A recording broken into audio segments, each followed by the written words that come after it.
Today I'm going to show you why less is more in watercolor. And I know that sounds like one of those artsy, mysterious phrases people just throw around when they don't want to explain anything. Less is more. Cool, helpful.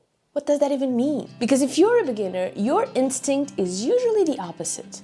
More color, more detail, more layers, more fixing, more effort. And somehow the painting still doesn't look better. It looks heavier, muddier, overworked, flat. Let me ask you something. Have you ever finished a painting and thought it looked better 10 minutes ago? That's the moment you crossed the invisible line. The painting was done, but you didn't trust it, so you kept going. Watercolor has a sweet spot, right before it feels finished enough, right when it still feels a teeny bit raw. That's usually when you should stop.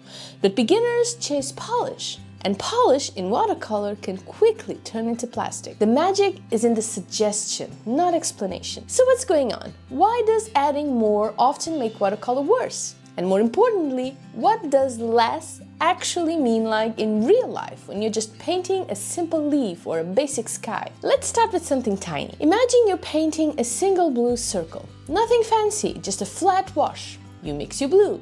You lay it down. It looks pretty good.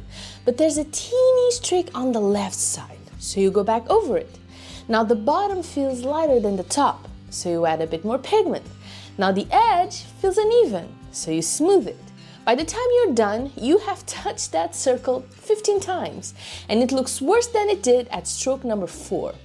Why? Because watercolor has a freshness window, a short, glowing moment where the paint is alive and luminous. Every extra stroke after that window closes slowly kills that freshness. Beginners think they're improving the painting, they're actually suffocating it. And that's where less starts to matter. But hold on, we're not done yet. Let's zoom out. Think about how watercolor behaves.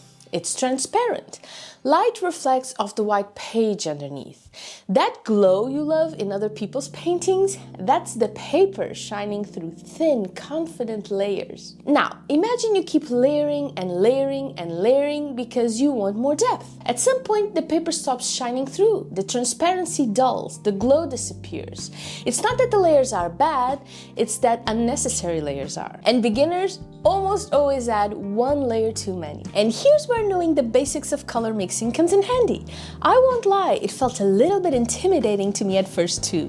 Having someone explain it clearly makes all the difference. And that's when I found a short class on Craftsy, today's sponsor, by Kateri Ewing. It is called Watercolor Methods Color Mixing, and she gently walks through how to mix and layer watercolors so you can create the exact colors you want with a lot more confidence. I joined Craftsy a couple of years ago, and it has been my favorite place ever since to learn new things and get inspired. Craftsy is an online learning platform with more than 2,000 classes in more than 20 categories, from quilting, painting, cooking, you name it. What I appreciate most is how thoughtful the classes are. Nothing feels rushed. The instructors walk you through the entire project step by step. And whether you're just starting out or have years of experience, there's always something new to explore. You can learn at your own pace, pause and rewatch lessons anytime, and even connect with other members to share ideas. If you've never explored Craftsy before, this is a wonderful time to try it. And the first 1,000 people watching this video to use the link in my description will get a full year of premium membership to Craftsy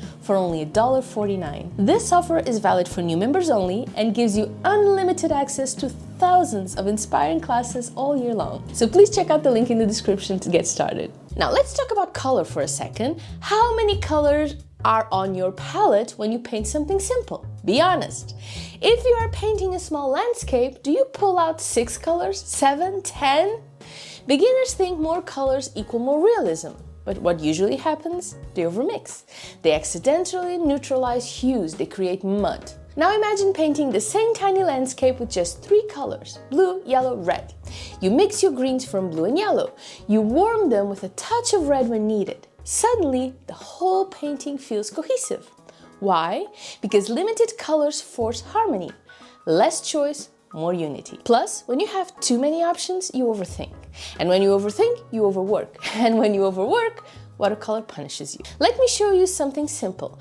Paint a small green leaf. Version 1. Add veins, extra shadows, darker edges, texture lines, more contrast everywhere. Version 2, flat green wash, one slightly darker stroke for a shadow, done. Step back. The second one often looks more elegant, more believable, more intentional. The first one looks busy. And here's the thing, beginners hide behind detail. Detail feels like progress, but often it's just distraction. When your base shape isn't strong, you try to save it with more stuff, more lines, more color variation, more texture. We've all done it, right? But watercolor loves clarity. Strong, simple shapes, clean value differences, intentional edges. And you can't see those clearly when everything is shouting. Now let's go even simpler. Paint a sky, just blue fading to lighter blue. No clouds, no birds, no trees, just gradient. Now here's the key. Do it in as few strokes as possible. Not because you're lazy, but because every additional stroke increases the chances of streaks, blooms, uneven drying.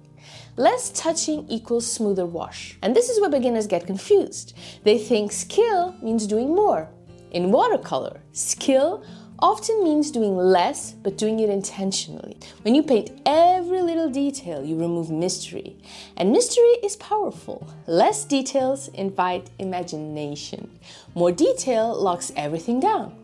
Watercolor shines when it breathes. Now, here's where it gets interesting. Less isn't just about fewer strokes, it's about fewer corrections. Imagine painting a red apple. You lay the first wash, there's a tiny uneven patch.